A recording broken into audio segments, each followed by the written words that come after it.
So today, VP of Content Creation at Headspace. But let's back way up. When did you get into this world of storytelling, and what was sort of the starting grounds of your career? So got into storytelling really early on. Always loved writing and telling my own stories, very personal stories. English was one of my, and creative writing were one of my favorite subjects in school. And so just naturally sort of leaned in that direction. Went to college, studied journalism, and was really trying to figure out sort of where in storytelling I wanted to land, because there's, I think, so many different opportunities. I grew up in LA, so obviously the entertainment industry is like sort of calling at you as you grow up there. And so I was sort of figuring out what end of the spectrum I wanted to be on. And I was lucky enough to really have some impactful internships through college that really helped shape where I ended up being and where I landed to be able to do the type of storytelling I wanted to do. And I got a job actually at MTV my junior year of college in development, which like nobody knows what development is ever. Like they don't teach that. There's no classes, at least when I went to college. I don't know about nowadays, but there were no classes on development. And so what I loved about development and what I learned about it was really people coming to you with ideas that they loved, right? Different pitches for television shows. And development executives would mold and shape that story into what they knew would appeal to their audience.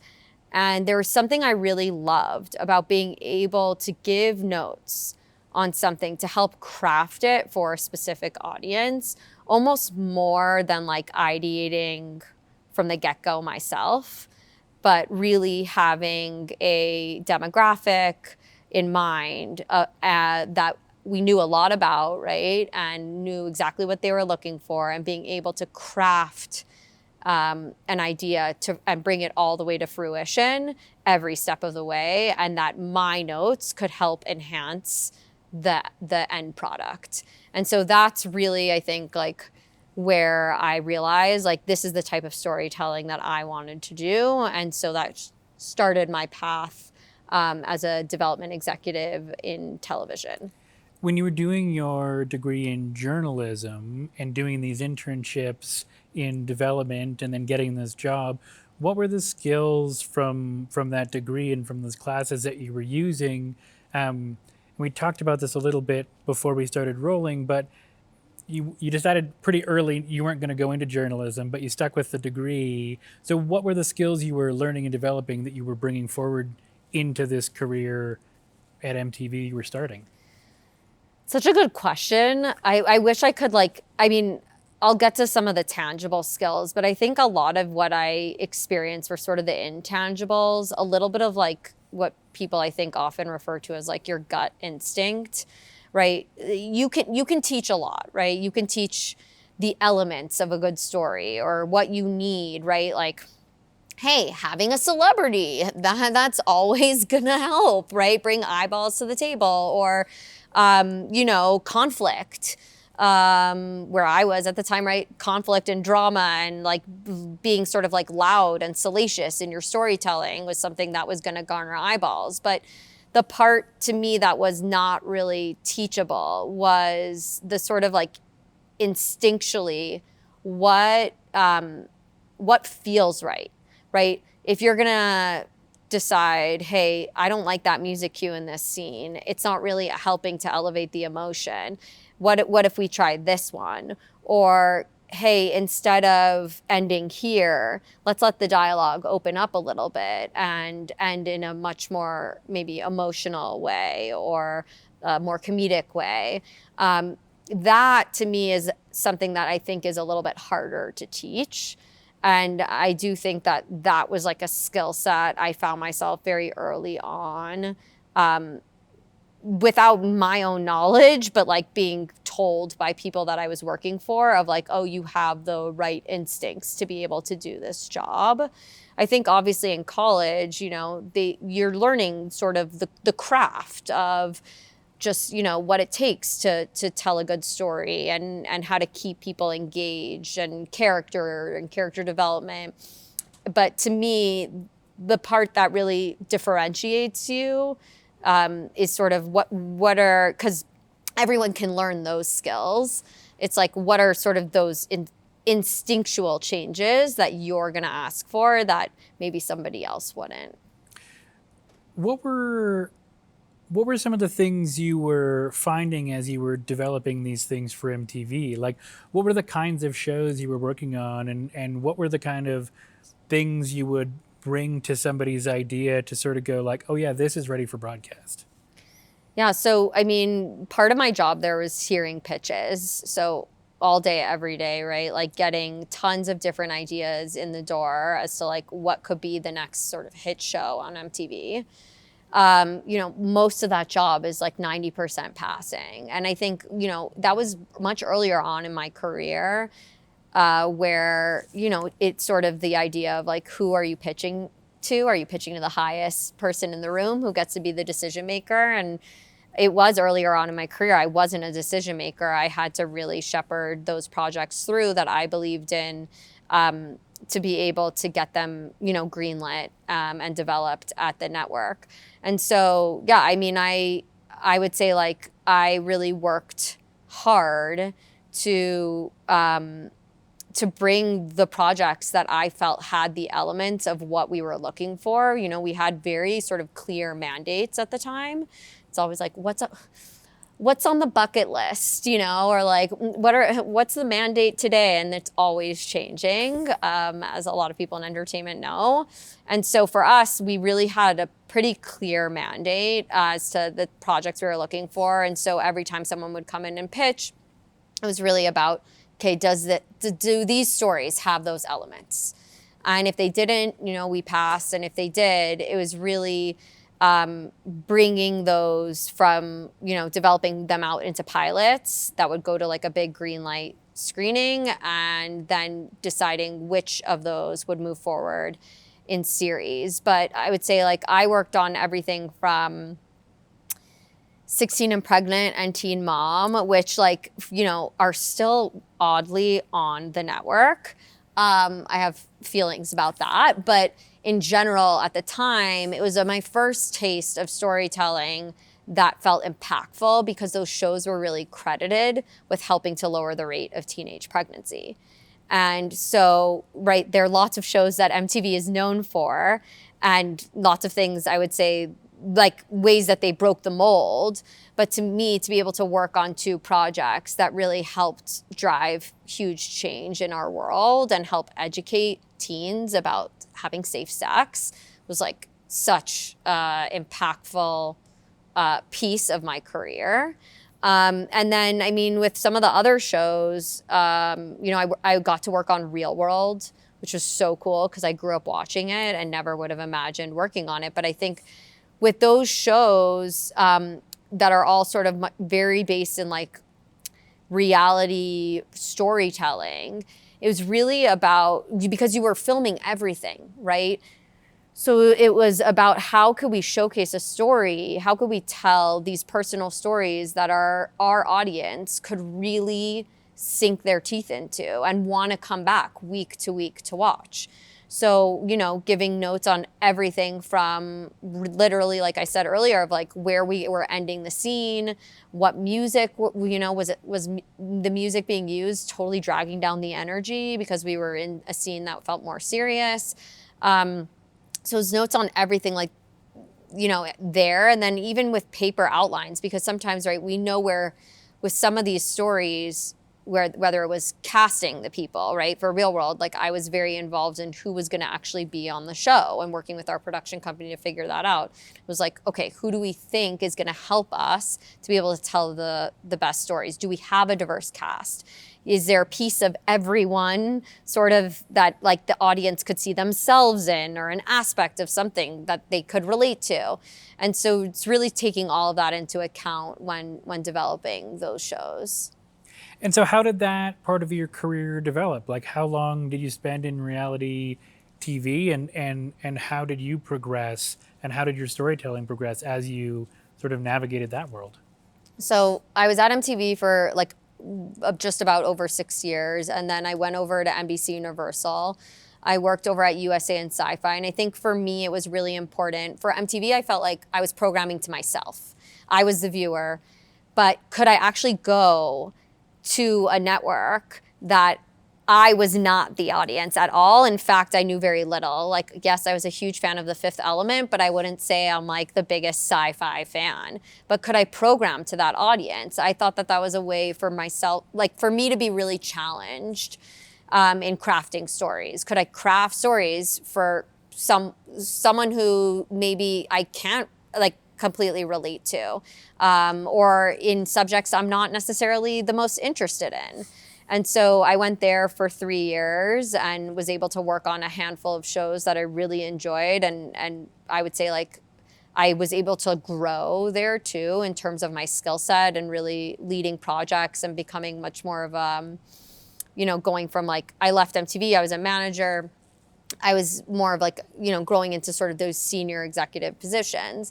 And then I think something you hear oftentimes when you're on the buying side is you don't know what it's like to be a seller though, right? And I said this earlier, but like I was very into, you bring me the idea and I can help craft it.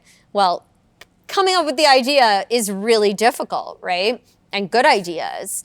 And so heard from so many producers I had worked with that in order to really round out your career in storytelling, you need to know what it's like to be on the other side. And so I went to a reality production company and wanted to test myself to see, can I actually sell?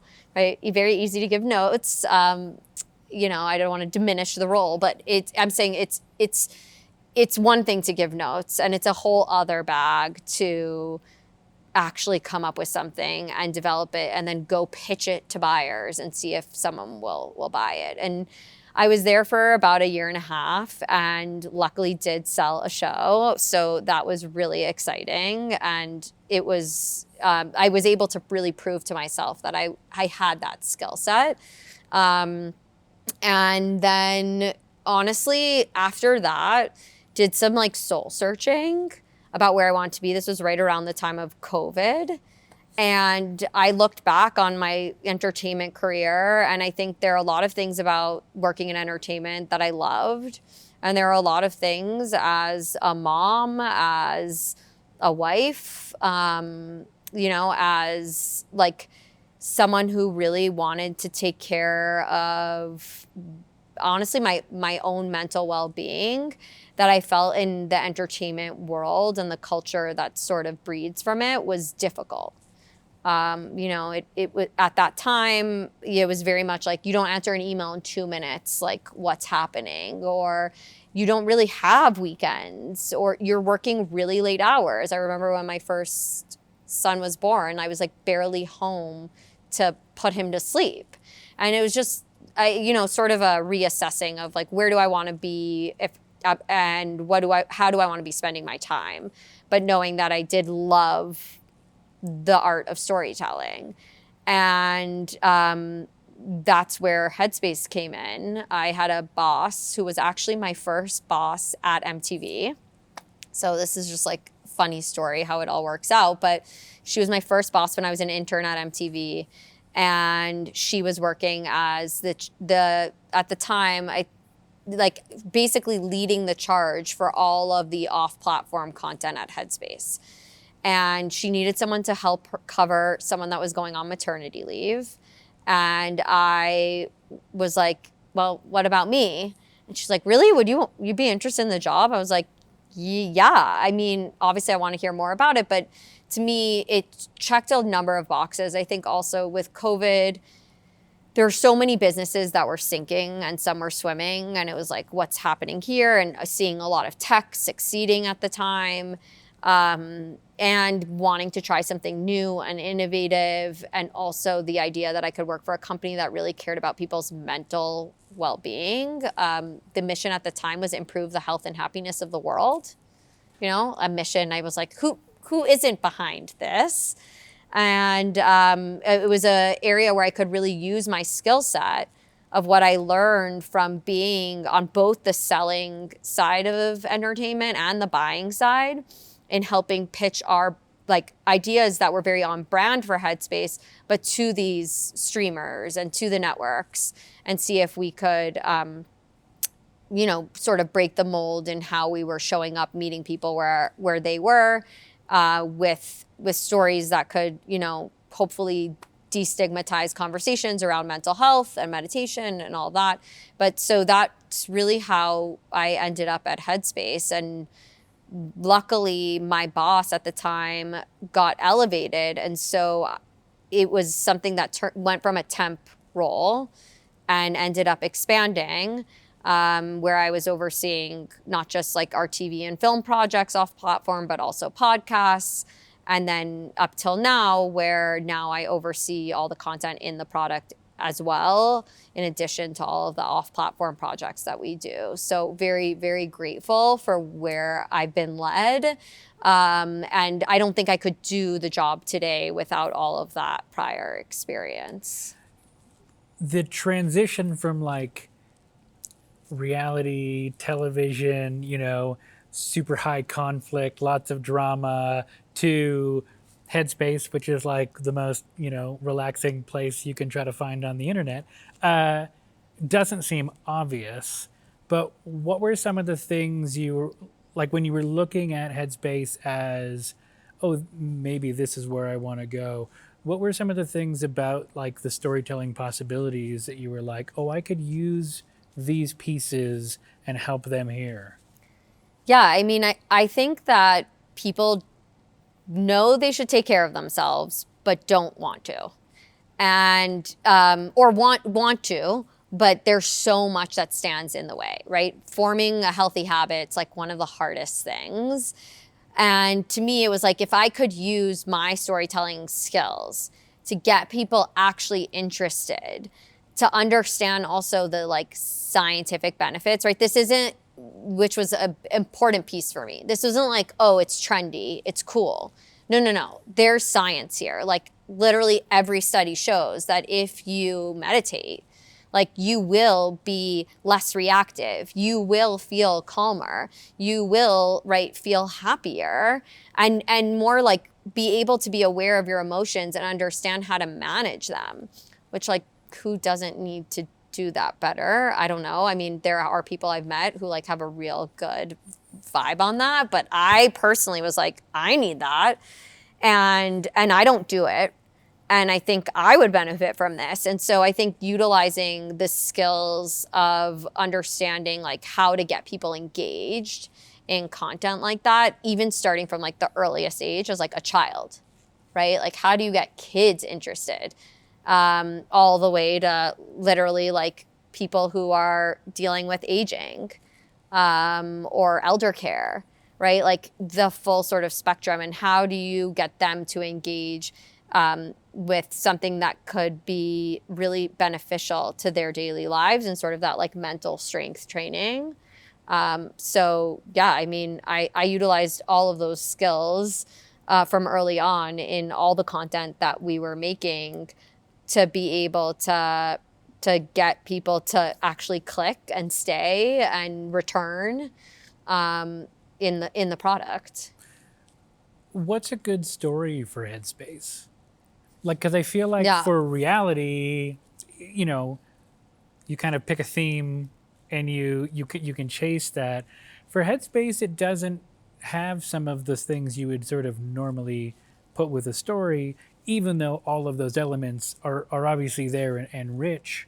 But how do you navigate that in a way that stays true to the mission?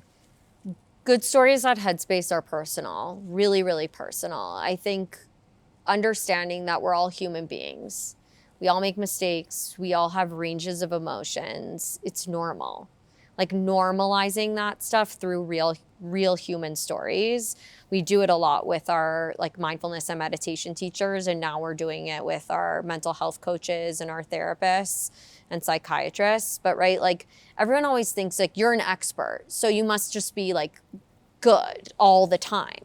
But it was really like humanizing all of our expert talent at Headspace to really showcase that like even when you're an expert, you deal with these things, right? We're all human, and there are ways in which that we can tell these relatable stories of people who've gone through a lot of experiences that hopefully touch on things you're going through or things a friend of yours is going through, and then engage you in a way that makes you feel like, hey, maybe I should try that. Maybe this is something that could help me or help my parent, help my kid, help a friend, so that you like really are living, hopefully, like a healthier and a happier life. When it comes to Headspace, I know one of the things that happens alongside of not just the content creation, but there's also research and there's studies that are happening. Like, can you talk about how you navigate those sort of two different worlds and bring them together to sort of amplify and make the storytelling deeper? Yeah, I mean, it's really important at Headspace that everything we do is very science backed. So we have an entire science team that's consistently actually like running studies on a lot of the content pieces that we make. So, for example, this past year, we put out an entire sleep program that was like CBTI backed. And, you know, we had like a clinician along the way signing off on all of the content. But like, then we have our science team who's really testing it with real people to say, like, is this effective? And so it really sort of goes hand in hand. I mean, everything we talk about, we try to make sure that we have either like our science team review it, an expert who we know sort of knows the science behind it all. We were like, I feel like some of our favorite experts are all neuroscientists. So we meet some of like the coolest people in the world who are constantly and consistently telling you all the ways to live better. And so it's really unique to like the Headspace DNA of having it intertwined in everything that we do. Even with our most recent launch that we've done off platform, which we're here to touch on, Headspace XR, we're doing a full-blown like RCT study with Virginia Tech on it to find out, does this actually help people reduce their stress levels? So I think like, to me, to be one of the ways to be able to get people to do something is by showing them that it really truly is effective. And so it's something that we try to do very consistently. For you, what makes a great story?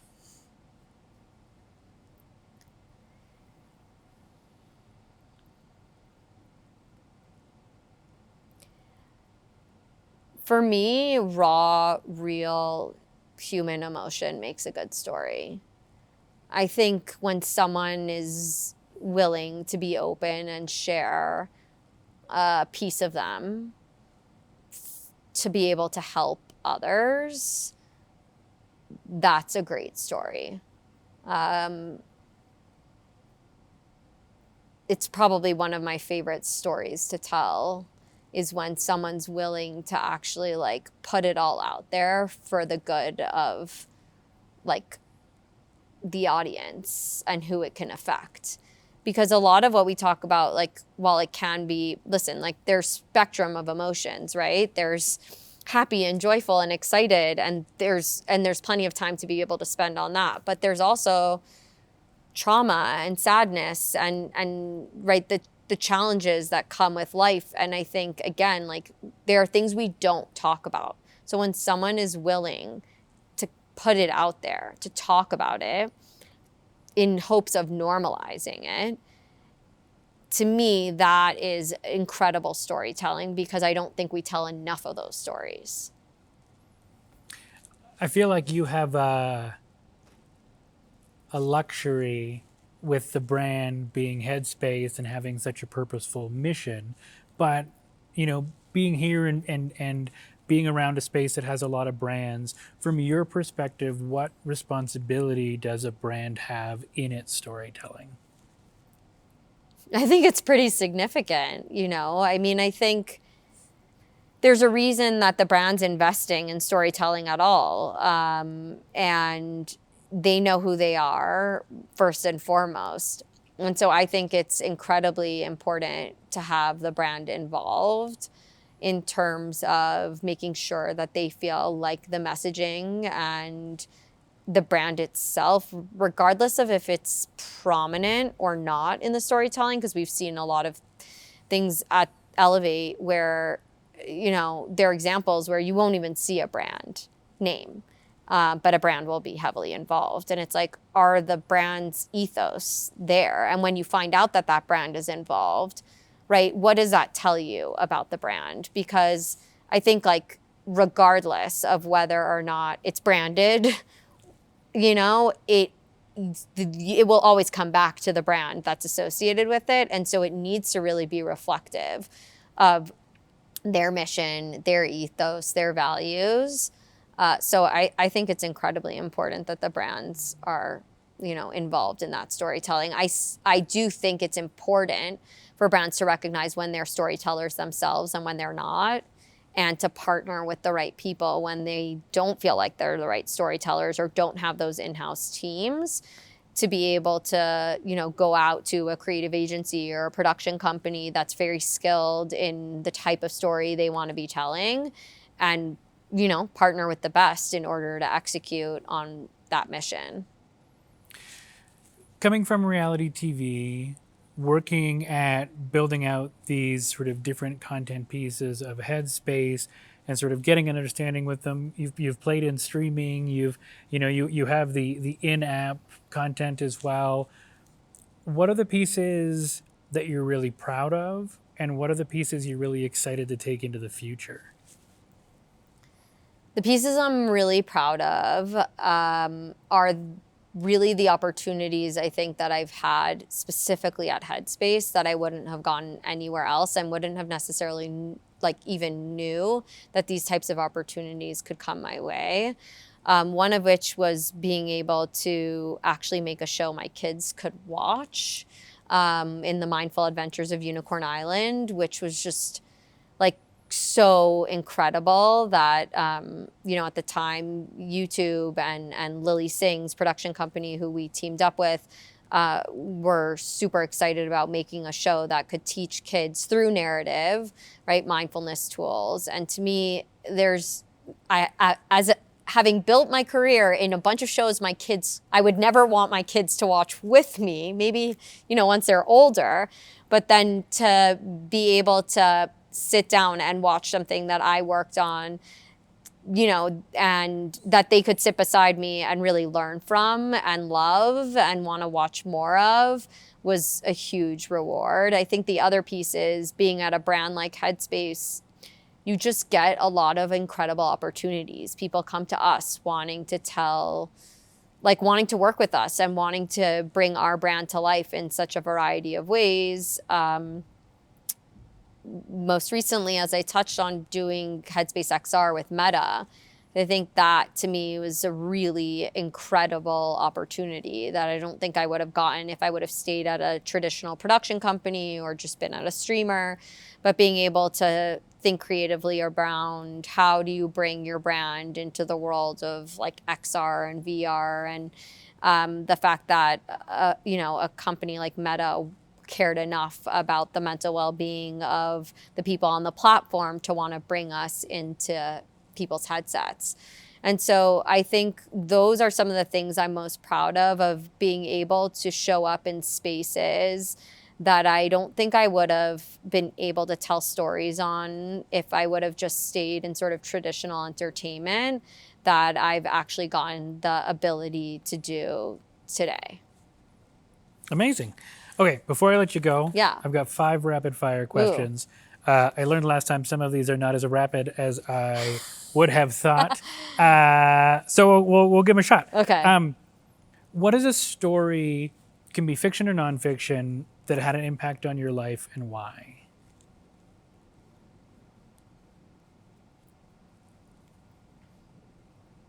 It's not as rapid as you Right? thought. I know. I mean, it's a big question. Yeah.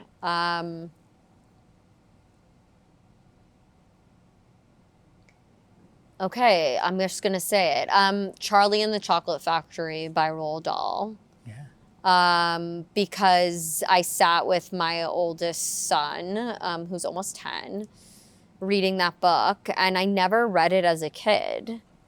And being able to sit and read it with him, and the characters in that book, I mean, all of Roald Dahl's books are very out there and absurd, but I think being able to sit with my son and read a story where we were both taking so much out of it and being able to enjoy it and have fun and laugh reading it, and honestly sometimes even like get emotional reading it, what for me is probably one of the most memorable, stories, at least of most recent. Yeah.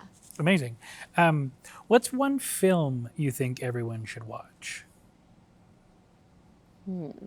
It's a good question. I mean, Pulp Fiction. Nice. It's a great film. Yeah, I mean, I love it for so many reasons. It's just like such creative storytelling. Also, the range of emotions you feel when you're watching it. So many iconic scenes and the music. Just a really like fun and exciting and like adrenaline rush of a movie. Awesome. What's something you never leave home without? My car keys. Yeah, I mean, Is that very you are in practical? LA. It's a very was LA. was the question supposed to be like a practical thing you never leave home without? It could be anything. It's something. Yeah. The answer that came up more than I was expecting was phone, and I was like, I guess that's very true in our society. Yeah. What's an important place for you to go to find inspiration? Right, we're here, Sundance Mountain Resort.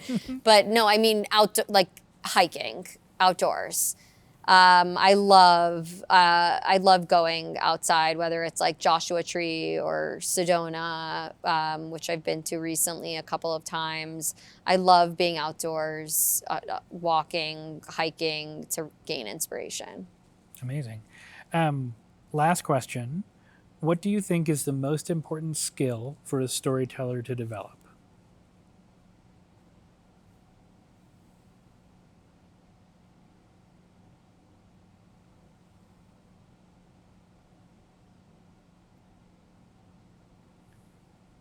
The ability to listen.